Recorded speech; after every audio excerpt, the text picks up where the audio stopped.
कन्नौज में लगातार कोरोना अपना पैर पसारता जा रहा है। जिले में आज 2 और कोरोना पॉजिटिव मरीज मिले हैं। जिले में कोरोना मरीज की संख्या 97 हो गई है, जिनमें 58 एक्टिव केस और 39 लोग ठीक होकर घर जा चुके हैं। पूरे मामले की जानकारी देते हुए मुख्य चिकित्सा अधिकारी डॉक्टर के स्वरूप ने बताया कि मरीज मिलने वाले स्थानों को सैनिटाइज कराने का काम शुरू कर दिया गया है और सभी लोगों की स्कैनिंग करवाई जा रही है। मुख्य चिकित्सा अधिकारी से मिली जानकारी के मुताबिक ठटिया थाना क्षेत्र के बीरमपुर गांव में एक दंपति की रिपोर्ट रविवार को पॉजिटिव आई है, जो 5 जून को दिल्ली से वापस लौटे थे, जिसके बाद मेडिकल कॉलेज की माइक्रोबायोलॉजी टीम ने उनका सैंपल लेकर जांच के लिए केजीएमयू लखनऊ की लैब में भेजा था। रविवार को उनकी रिपोर्ट पॉजिटिव आई। गांव को सैनिटाइज कराने का काम शुरू कर दिया गया। दंपति के संपर्क में आने वाले परिजनों के भी सैंपल जांच भेजे जाएंगे। सीएससी तिरवा के अधीक्षक डॉक्टर अवधेश कुमार ने बताया कि दंपति उमरदा विकास खंड के ग्राम सभा भुन्ना के मजरे वीरमपुर गांव के मूल निवासी हैं। पति की उम्र 47 साल और उसकी पत्नी की उम्र 45 साल है। दोनों दिल्ली में रहकर मजदूरी किया करते थे। एम्बुलेंस को भेजकर दंपति को सीएससी के आइसोलेशन वार्ड में भर्ती करा दिया गया। द पंचौरा न्यूज के लिए तिरवा से संवाददाता अनुज कुमार की रिपोर्ट। जो अब तक नहीं हुआ वो कोरोना काल में होता हुआ देखने को मिल रहा है। बगैर बारात के दूल्हा, लैपटॉप और कंप्यूटर पर शादी, ये सब कुछ हो रहा है। ऐसा ही कुछ मामला जनपद कन्नौज के तहसील छिबरामऊ में भी सामने आया है, जहां दुल्हन के पिता की कोरोना रिपोर्ट नेगेटिव आने के बाद ही उसकी शादी संभव हो सकी। छिबरामऊ के कटरा मोहल्ले के रहने वाले टेलर मास्टर का 4 जून को सैंपल जांच के लिए भेजा गया था। इसके साथ ही उन्हें अस्पताल में ही क्वारंटाइन कर दिया गया। 7 जून को उनकी बेटी की शादी होनी थी।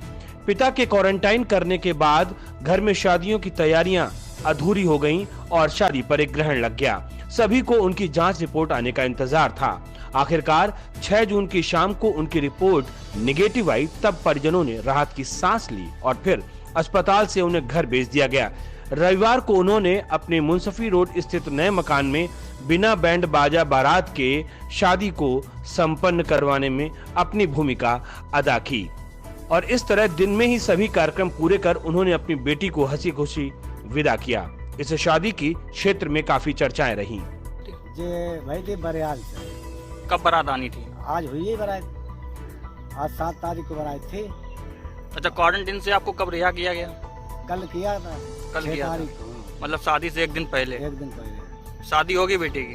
हाँ, शादी। आप कैसा महसूस कर रहे हैं? कि आप पहले वैसे उम्मीद थी कि ऐसा अगर पॉजिटिव निकला था फिर आप क्या करते? तब शादी कैंसिल कर पाते हमें कैंसिल नहीं कर सकते, ऐसी बात नहीं थी। तो हम तो फिर जब सही करे डॉक्टर साहब ने हमें बिल्कुल सही दो प्रमाण पत्र दो हमें, जब तुम नहीं कोई हुआ। इत्रो नगरी कन्नौज को धार्मिक नगरी भी कहा जाता है। यहाँ के प्राचीन मंदिर न केवल ऐतिहासिक हैं बल्कि श्रद्धा और आस्था के केंद्र भी हैं। राज्य सरकार की अनुमति के बाद अब सोमवार से बंद देवालयों को खुलने का आदेश मिल गया है, लेकिन इसके साथ ही मंदिर प्रशासन को कोरोना की गाइडलाइंस का पालन करना होगा। गौरी शंकर मंदिर के पुजारी मथुरा प्रसाद त्रिवेदी बताते हैं कि मंदिर 2 शिफ्ट में सुबह 7 से 11 और शाम को 4 से 8 बजे तक खुलेगा। मंदिर में केवल 10 भक्तों को ही प्रवेश करने की अनुमति होगी, जिसमें 5 महिला और 5 पुरुष शामिल होंगे। इस तरह फूलमती मंदिर के पुजारी शिखर मिश्रा ने बताया कि अनुमति मिलने के बाद तैयारियां पूरी कर ली गई हैं। मंदिर को सैनिटाइज किया जा रहा है। गर्भगृह के पास बैरिकेडिंग भी की गई है, जिससे भक्त मूर्ति को स्पर्श न कर सकें। सभी को मास्क लगाना अनिवार्य होगा। कोई भी भक्त मंदिर परिसर में प्रसाद नहीं बांटेगा। द पंचौरा न्यूज के लिए कन्नौज से संवाददाता मुजाहिद मजीदी की रिपोर्ट। जो भी हमारे प्रदेश की सरकार ने जो आदेश दिए हैं उसकी पूरी हम लोग व्यवस्थाएं कर रहे हैं। मंदिर में पूरी बैरिकेडिंग सभी भक्तों के लिए और बराबर बैरिकेडिंग के साथ साथ हमारे यहाँ थर्मल स्क्रीनिंग करने के लिए सारी व्यवस्थाएं, टेम्परेचर देख के जिसका भी टेम्परेचर सही होगा उसको दर्शन के लिए अंदर, जिसका नहीं सका उसको तुरंत हम लोग कहेंगे वो अपना चेकअप कराए जाके। उसके बाद 5-5 भक्तों के आने के लिए अंदर आदेश है, वो हम लोग पूरी व्यवस्था बनाए रखे हैं। राज्य सरकार ने कंटेनमेंट जोन से बाहर के धार्मिक स्थलों, होटल, शॉपिंग मॉल और रेस्टोरेंट को सोमवार से खुलने की सशर्त अनुमति दे दी है। धार्मिक स्थलों पर एक बार में 5 लोगों को ही प्रवेश की अनुमति होगी। कतार में भी लगे लोगों को सोशल डिस्टेंस का पालन करना पड़ेगा। एक दूसरे से 6 फुट की दूरी पर खड़ा रहना होगा। जनपद कन्नौज के तिरवा में स्थित सिद्धपीठ मां अन्नपूर्णा मंदिर के पुजारी सुरेश वाजपेयी ने बताया कि सरकार द्वारा जारी दिशा निर्देश के बाद सोमवार से मंदिर के कपाट भक्तों के लिए खोल दिए जाएंगे। करीब 75 दिनों के बाद भक्तों को मां अन्नपूर्णा के दर्शन हो सकेंगे। उन्होंने बताया कि लॉकडाउन के दौरान भी मंदिर में साफ सफाई और सैनिटाइजर का काम चलता रहा। उन्होंने बताया कि मंदिर परिसर में भक्तों की भीड़ नहीं लगने दी जाएगी। बैरिकेडिंग लगाकर भक्तों से दूरी बनाए रखने की भी अपील की जाएगी। द पंचौरा न्यूज के लिए तिरवा से संवाददाता अनुज कुमार की रिपोर्ट। कन्नौज के सौरिक थाना क्षेत्र के डिगरी गांव में इस समय दबंगों का काफी बोलबाला है। हालात यहां तक बिगड़े हैं कि दबंगों की दबंगई से परेशान पीड़ित गांव को छोड़ने पर विवश हैं। गांव के ही पीड़ित सर्वेश कुमार ने जिले के पुलिस अधीक्षक को एक प्रार्थना पत्र भी इस संबंध में दिया है और उनको और उनके परिवार को दबंगों की कहर से बचाया जाए, ये गुहार भी उन्होंने लगाई है। पीड़ित परिवार के मुखिया सर्वेश कुमार ने पंचौरा न्यूज को बताया कि गांव के राकेश, पुत्र छक्कू, दिलीप, मनीष, धर्मी सभी लोग मिलकर उनके परिवार को परेशान कर रहे हैं। हालात इस कदर बिगड़े हैं कि सर्वेश की पत्नी नविता के साथ ये दबंग लोग न केवल मारपीट करते हैं बल्कि अश्लीलता की सारी हदें पार कर जाते हैं। इसकी शिकायत पुलिस चौकी खड़नी और थाना सौरिख पर करने पर उल्टा पीड़ित और पीड़िता के ऊपर ही समझौता करने का दबाव बनाया जाता है। पीड़ित परिवार इस कदर परेशान हो चला है कि अब अगर उनकी बात न सुनी गई तो वो गांव छोड़ने पर मजबूर हो जाएंगे। पर्यावरण के संरक्षण के लिए सरकार के साथ साथ समाज का सहयोग भी जरूरी है और इस बात को ध्यान में रखते हुए अनेक स्वयंसेवी संगठन भी इस कार्य में बढ़ चढ़कर हिस्सा ले रहे हैं। जनपद कन्नौज में भी एक स्वयंसेवी संगठन इसी कार्य में लगा हुआ है। कृष्णा फाउंडेशन के प्रबंधक रंजू सिंह ने बताया कि पर्यावरण संरक्षण के साथ ही 15,000 पौधे लगाने का संकल्प उनकी संस्था ने लिया है। अब तक वह विभिन्न गांवों और प्राथमिक विद्यालयों के अलावा सार्वजनिक स्थानों पर अपनी महिलाओं की टीम के साथ पौधारोपण कर चुकी हैं। इसके साथ ही उन्होंने भाजपा की पूर्व खनन राज्य मंत्री और विधायक अर्चना पांडे, सपा के पूर्व विधायक अरविंद सिंह यादव, भाजपा के तिरवा विधायक कैलाश राजपूत, इसके साथ ही कई अन्य जनप्रतिनिधियों को उनके घर पर पहुंचकर तुलसी के पौधे प्रदान किए।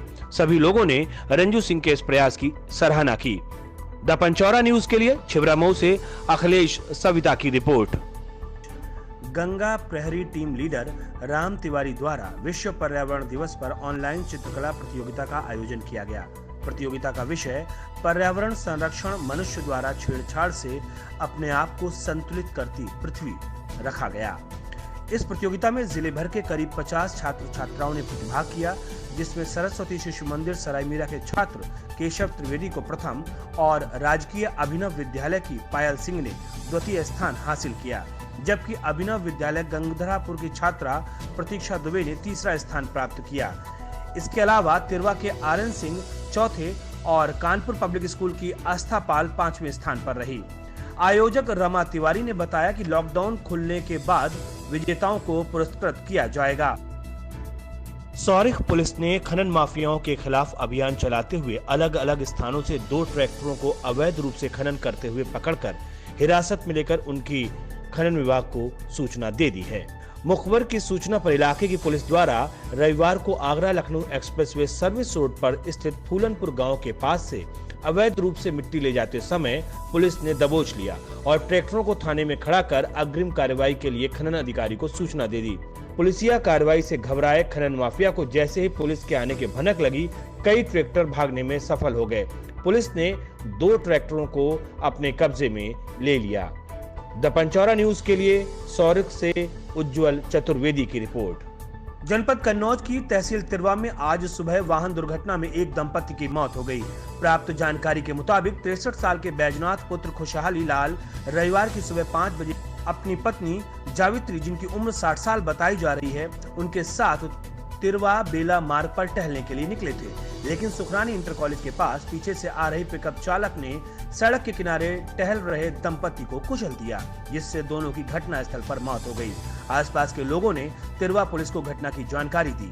पुलिस ने दोनों के शवों को राजकीय मेडिकल कॉलेज के मर्चरी हाउस में रखवा दिया है। घटना की जानकारी पर मृतक के परिजन भी मौके पर पहुंच गए। द पंचौरा न्यूज के लिए तिरवा से संवाददाता अनुज कुमार की रिपोर्ट।